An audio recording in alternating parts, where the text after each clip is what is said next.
Oke guys, welcome back to Daily Charting with Toshi, di mana kita akan daily chart your favorite cryptocurrencies. Oke, dalam 24 jam terakhir, Cathros Market meningkat sebesar 0,61%.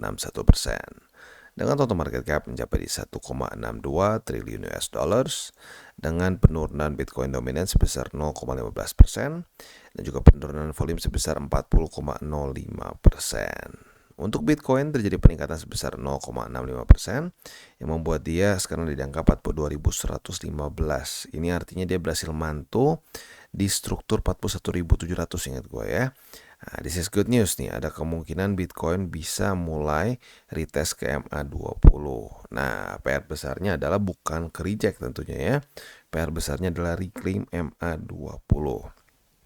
Sementara untuk Ethereum terjadi peningkatan sebesar 0,39%. Bisa dibilang cenderung stagnan di situ dan sekarang trading di angka 2281 ya.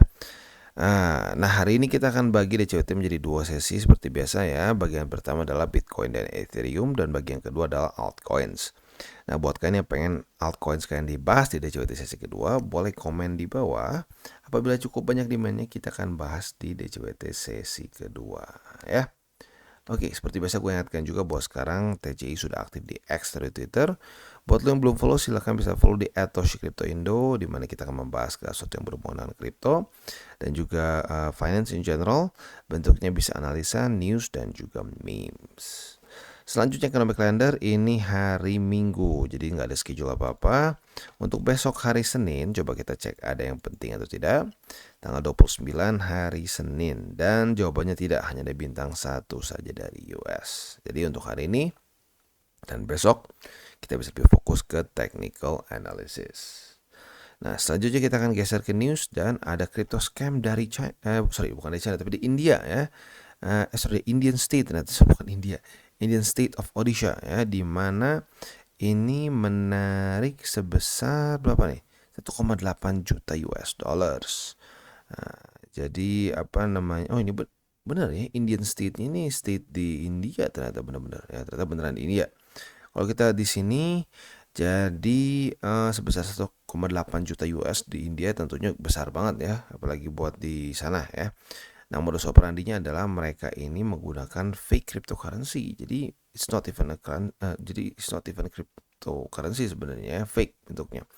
Nah, di sini mereka membuat suatu aplikasi yang fictitious ya, dan juga memberikan ya seperti biasa nih large returns ya. Nah, biasanya returnnya itu langsung dengan uang fiat tertentu begitu. Nah, itu yang biasa harus di ekstra skeptik gitu ya, apalagi kalau dananya terlalu ya biasa gini sih, paling sering itu tuh yang kena tuh orang-orang ngelihatnya bahwa oh ini dibayarnya bukan pakai kripto lagi tapi dibayarnya misalkan pakai uang fiat tertentu ya, tapi lagi-lagi di sini nggak di jelasin sih dibayarnya pakai apa, tapi biasanya kayak gitu ya. Nah, selanjutnya kita akan geser ke analisa di Twitter. Ini simple banget ngomongin Fibonacci 61,8 atau lebih tepatnya 0,618 ya. Nah, jadi kita bisa lihat di sini. Ini udah terjadi juga di 2019 ya. Dimana ya kan kalau sebelumnya kan kita retrace dari sini ke sini nih ya. Nah, di daerah sini nih. Nah, sama nih dari yang kemarin juga, yang di cycle kemarin sama.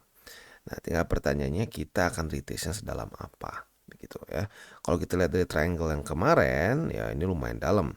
Tapi kalau sekarang sih ya bisa dibilang ini mungkin mendekati lebih ke 30.000 something ya. Nah, pertanyaannya apakah mungkin saja dia hanya perlu stay di sini, nggak perlu sampai ke bawah? We'll see ya. Oke, jadi lagi-lagi ini kalau orang mungkin bingung kenapa BTC seperti sulit banget tembus angka 50.000 atau 49.000, karena 49.000 ini ya adalah Fibonacci retracement 61,8% ya. Nah, triggernya apa yang bisa bikin dia sampai sini? Kalau menurut gue adalah halving. Dimana halving ini di antara bulan Maret atau April ya, antara Maret atau April lah. Nah, udah masuk ke daerah situ, tapi perjalanan ke dalam halvingnya biasanya itu belum terlalu belum terlalu ada momentum buat naik, malah cenderung terkoreksi dulu. Nah, itu seringkali disebut sebagai pre-halving movement ya. Nah, pre-halving movement itu biasanya cenderung bearish gitu ya. Mungkin buat nge-shake out terakhir orang-orang yang paper hands ya, paper hands baru drop dikit langsung, aduh panik jual. Nah, jadi mungkin buat membersihkan market dari itu, tinggal holder kuatnya saja. Nah, baru di situ bisa dapat fondasi yang kuat buat rally gitu atau nge-pump. Nah, selanjutnya kita akan geser ke TA. Nah, sesuai dengan pembahasan tadi ya, Bitcoin berhasil mantul di struktur 41.679. Tetapi MA20 sudah sangat dekat ya. Sekarang di angka 42.323. Hari ini bahkan sudah nyaris retest. Ini penentuan banget nih. Gue udah bahas dari DCWT kemarin-kemarin. Yang menjadi menyeramkan adalah MA20 kalau sudah jadi tukang pukul ya. Sama kayak di zaman bear market di sini ya. Kita lihat sendiri nih. Kalau udah jadi tukang pukul, aduh capek deh ngeliatnya ya. Tuh kepukul, pam turun ke bawah ya.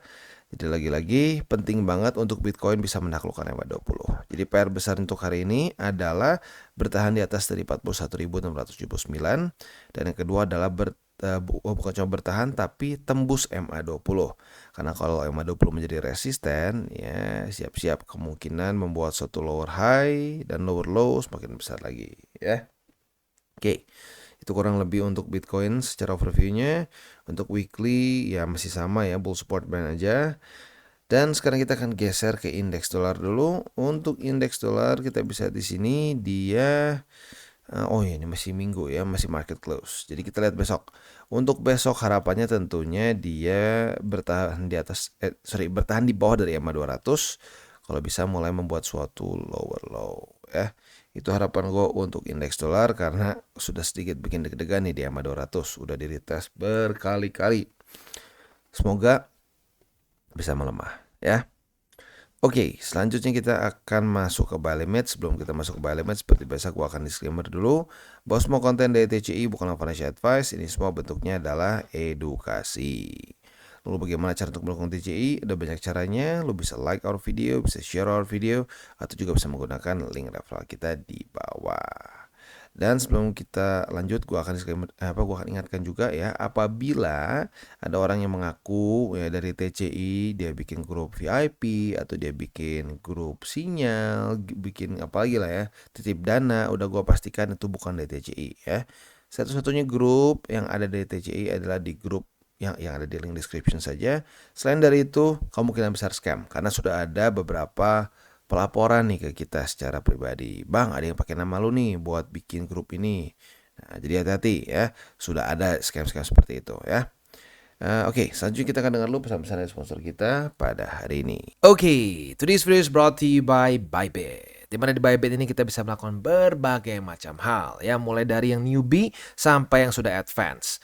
Buat mungkin lo merasa bahwa aduh bang, gue masih nggak ngerti nih TA, gue masih nggak ngerti charting dan seterusnya, tapi pengen akumulasi, pengen DCA murni, bisa lo tinggal masuk ke sini one click buy, dimana lo bisa pilih lo mau pakai apa ya fiatnya, lo tinggal pilih juga asetnya apa ya. Misalkan lo pengen akumulasi BTC, misalkan setiap hari Senin jam 7 pagi, misalkan gue pengen akumulasi BTC sebesar 100.000 rupiah misalkan ya, lu bisa langsung lakukan di sini. Bisa peer to peer, bisa Dana, Bank BRI dan lain-lain. Ini gila ya, bisa pakai BCA Mobile dan seterusnya. Jadi Bybit ini memang cocok banget buat orang-orang yang tinggal di Indo ya, bisa langsung pakai bank-bank yang memang sudah biasa kita pakai di Indo ya. Nah, buat yang intermediate sampai advance juga di sini ada spot, nah, dan juga ada leverage tokens, dan tentu juga ada derivatives trading, di mana kita bisa menggunakan kontrak yang USDT maupun USDC. Jadi di sini lo bisa pakai USDC ya, karena nggak semua exchanger bisa menerima untuk futuresnya pakai USDC ya. Dan tentunya juga lo bisa earning bunga juga dari kripto lo dan lain-lain. Dan tentu juga di sini kita bisa melakukan copy trade ya, di mana copy trade dari Bybit ini sudah cukup terkenal ya, dan kita bisa mendapatkan keuntungan juga. First copy trade kita bisa ada protection 100 USDT loss coverage ya, dan seterusnya ya. Jadi buat lo yang tertarik bisa silakan pakai, klik di link referral kita di bawah. Dan kita mulai dengan Bitcoin. Untuk Bitcoin kita bisa di sini buy limit pertama di retest kemarin ya. Buy limit pertama di angka 41.679, buy limit kedua di angka 41.204, dan buy limit ketiga di angka 39.515 ya. Itu untuk posisi spot di Bitcoin. Untuk posisi futuresnya kemarin sudah terjadi retest pertama di support 41.679. Apabila pada hari ini terjadi retest kedua, kita bisa langsung buka posisi long dengan target TP kita di MA20. Sementara untuk posisi shortnya tinggal kita balik saja logikanya.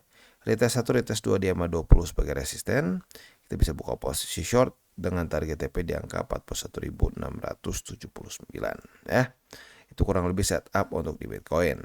Sementara untuk struktur di Bitcoin, ya, seperti yang gue sudah bahas dari kemarin ya, dia mulai breakout nih. Kalau kemarin kan membuat lower low, lower high, lower low, lower high, lower low. Nah, kemarin dengan dia daily close di atas dari 41.679, dia mulai membuat suatu higher high. Tapi lagi-lagi ya, MA20 yang menjadi boogeyman-nya nih. Apakah dia akan ke-reject dan lanjut membuat ke bawah lagi ya? Nah, we'll see. Semoga enggak ya. Semoga dia bisa menaklukkan MA20 ya, menjadikan MA20 sebagai support, baru mantul lagi ke atas. Itu the best case scenario-nya ya. Nah, selanjutnya kita akan geser ke Ethereum. Untuk Ethereum, dia kemarin malah ngedoji ya. Dia ngedoji, jadi untuk sekarang Ethereum sepertinya lagi bingung nih mau kemana sebenarnya ya. Kalau kata gue dia bingung menunggu BTC kemana dia ngikut deh gitu ya. Nah, untuk posisi spotnya buy limit pertama di 2232, buy limit kedua di 2177, dan buy limit ketiga di angka 2123 ya. Itu untuk posisi spot di Bitcoin. Untuk posisi futuresnya, apabila terjadi retest 1, retest 2 di 2232 sebagai support, kita bisa buka posisi long dengan target TP di angka 2317. Sementara untuk posisi shortnya tinggal kita balik saja logikanya. Retest 1, retest 2 di angka 2317, kita bisa buka posisi short dengan target TP kita di angka 2232 ya. Jadi kurang lebih seperti itu setup untuk di Ethereum. Secara struktur ya lagi-lagi gue udah bahas dari kemarin ya, Ethereum sepertinya dalam mode pasif sekarang. Mode ngikutin aja BTC deh ya. Setelah dia jebol di sini nih, dia jebol MA20 dan bisa dibilang ini berapa support ya? 1, 2, 3, 4 support di hari yang bersamaan. Dia sepertinya kehilangan momentum dan sekarang lagi benar-benar ngikutin BTC aja. Jadi kalau buat gua sih ya, secara struktur PR dari Ethereum simpel aja, yaitu bertahan di atas dari 2232. Oke. Jadi kurang lebih seperti itu untuk DCWT sesi pertama. Gue ingatkan sekali lagi buat lo yang pengen nonton DCWT yang bahasnya alts, itu adalah DCWT di sesi kedua, dimana kita akan lebih fokus ke alts. Dan buat lo yang pengen pair favorit lo dibahas di DCWT sesi kedua, bisa komen di bawah. Apabila cukup banyak yang komen ya, kita akan bahas pair itu ya. Seperti biasa gue ingatkan, jangan pakai uang panas, jangan over leverage, dan berpikirlah jangka panjang untuk kripto. Oke guys, jadi itu adalah akhir dari segmen DCWT kita pada hari ini. Dan jangan lupa bagi kalian yang merasakan manfaat dari segmen ini, jangan lupa untuk share ke teman-teman kalian. Dan apabila lu pengen mensupport channel kita, ya TCI, jangan lupa untuk menggunakan link referral kita di bawah. Nggak wajib ya, tetapi apabila lu menggunakan link referral kita di bawah, ada macam-macam ya, dari Bybit, Huobi, Maxi, toko kripto, dan banyak lagi ya. Ya, walaupun nggak wajib, tapi kalau menggunakan link referral kita, lu secara langsung membantu perkembangan dari TCI. Dan satu lagi, jangan lupa juga untuk join Telegram group kita, di mana kita bisa ngobrol-ngobrol santai mengenai dunia cryptocurrency secara dua arah. So, jangan lupa untuk like, subscribe, klik the bell icon, and see you on the next video.